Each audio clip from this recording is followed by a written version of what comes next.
BNP chairperson ও সাবেক প্রধানমন্ত্রী খালেদা জিয়ার মৃত্যুতে সারা দেশে শোকের ছায়া নেমে এসেছে। মৃত্যুর খবরটি ছড়িয়ে পড়ার পরপরই দেশের বিভিন্ন এলাকায় দলীয় নেতাকর্মীদের মধ্যে গভীর শোক ও আবেগঘন পরিবেশের সৃষ্টি হয়। অভিভাবক হারানোর বেদনায় শোকে কাঁদছে সর্বস্তরের মানুষ। প্রতিনিধিদের পাঠানো তথ্যচিত্রে একটি ডেস্ক রিপোর্ট। বগুড়ার পুত্রবধূ বিএনপি চেয়ারপারসন খালেদা জিয়ার মৃত্যুতে দলীয় নেতাকর্মী ও সাধারণ মানুষের মধ্যে গভীর শোক ও আবেগঘন পরিবেশের সৃষ্টি হয়। দলীয় কার্যালয়গুলোতে কালো পতাকা উত্তোলন করা হয়, পাশাপাশি বিভিন্ন মসজিদ মাদ্রাসায় দোয়া মাহফিলের আয়োজন করা হয়। ফেনীর ফুলগাজীতে খালেদা জিয়ার পৈতৃক বাড়িতে আসতে শুরু করেন স্বজন ও স্থানীয় মানুষজন। সেখানে তার আত্মার মাগফিরাত কামনায় কোরআন খতমের আয়োজন করা হয়। চট্টগ্রামে শোকের ছায়া নেমে এসেছে। সকালে মৃত্যুর খবর ছড়িয়ে পড়লে দলীয় নেতাকর্মী ছাড়াও বিভিন্ন স্তরের মানুষ ছুটে আসেন চট্টগ্রাম মহানগর বিএনপির কার্যালয়ে। অশ্রুসিক্ত চোখে স্মরণ করেন সাবেক প্রধানমন্ত্রীকে। রাজশাহী জুড়ে নেমে এসেছে শোকের ছায়া। বিএনপির নেতাকর্মী থেকে শুরু করে বিভিন্ন শ্রেণী পেশার মানুষ গভীর শোক প্রকাশ করছেন। নেতাকর্মীদের মধ্যে শোকের আবহ বিরাজ করছে। নাটোরে নানা কর্মসূচি নিয়েছে জেলা বিএনপি ও তার বিভিন্ন সহযোগী অঙ্গ সংগঠন। সকাল থেকেই দলীয় নেতাকর্মীরা সমবেত হতে শুরু করে শহরের আলাইপুর জেলা বিএনপির কার্যালয়ে।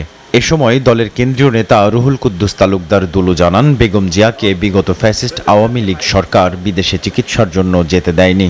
বেগম খালেদা জিয়া আমাদের নেত্রী, আমাদের প্রিয় নেত্রী, আমাদের মা। তার এই মৃত্যুতে শুধু বিএনপির লক্ষ লক্ষ কোটি কোটি মানুষ অভিভাবককেই হারায় নাই। হ্যাঁ, আমরা মনে করি যে বাংলাদেশের মানুষ যে ঐক্যের যে প্রতীক, যার উপর এদেশের মানুষ ভরসা করতেন, ভরসার প্রতীক, ঐক্যের প্রতীক, তাকে আজকে হারিয়েছে। দিনাজপুর শহরের বালুবাড়ি এলাকায় খালেদা জিয়ার শৈশবের স্মৃতি বিজড়িত পৈতৃক বাড়ি তৈয়বা ভিলা এবং জেলা বিএনপি কার্যালয়ে কালো পতাকা উত্তোলনের মধ্য দিয়ে শুরু হয়েছে শোক পালন। সেখানে মিলাদ মাহফিল ও দোয়া প্রার্থনার আয়োজন করা হয়েছে। অনেকেই দোকানপাট বন্ধ রেখেছেন।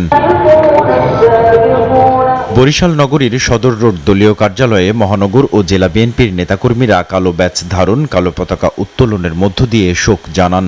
এ সময় দোয়া ও মোনাজাত অনুষ্ঠিত হয়। রংপুর নগরীর স্থানীয় কার্যালয় ও বিভিন্ন ওয়ার্ডে ভিড় জমাতে শুরু করেন নেতাকর্মী ও সমর্থকরা। এ সময় নেতাকর্মীদের মধ্যে তীব্র আবেগ ও শোকের প্রকাশ লক্ষ্য করা গেছে। ময়মনসিংহ নগরীর নতুন বাজারস্থ বিএনপির দলীয় কার্যালয়ে কোরআন খতম ও দোয়া মাহফিলের আয়োজন করা হয়।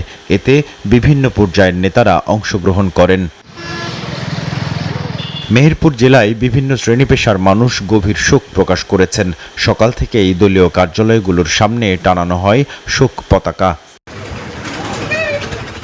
সিরাজগঞ্জে শোকের ছায়া নেমে এসেছে দলীয় নেতাকর্মীদের মাঝে। জেলা বিএনপি কেন্দ্রীয় কর্মসূচির অংশ হিসাবে 7 দিনব্যাপী শোক কর্মসূচি ঘোষণা করেছে। নওগাঁয় বিএনপি ও অঙ্গ সংগঠনের নেতাকর্মীদের মাঝে গভীর শোকের ছায়া নেমে এসেছে। সকাল থেকেই শহরের কেডির মোড়স্থ জেলা বিএনপির কার্যালয়ে নেতাকর্মীদের ভিড় জমে। কোরআন তেলাওয়াত ও দোয়ার আয়োজন করা হয় সেখানে।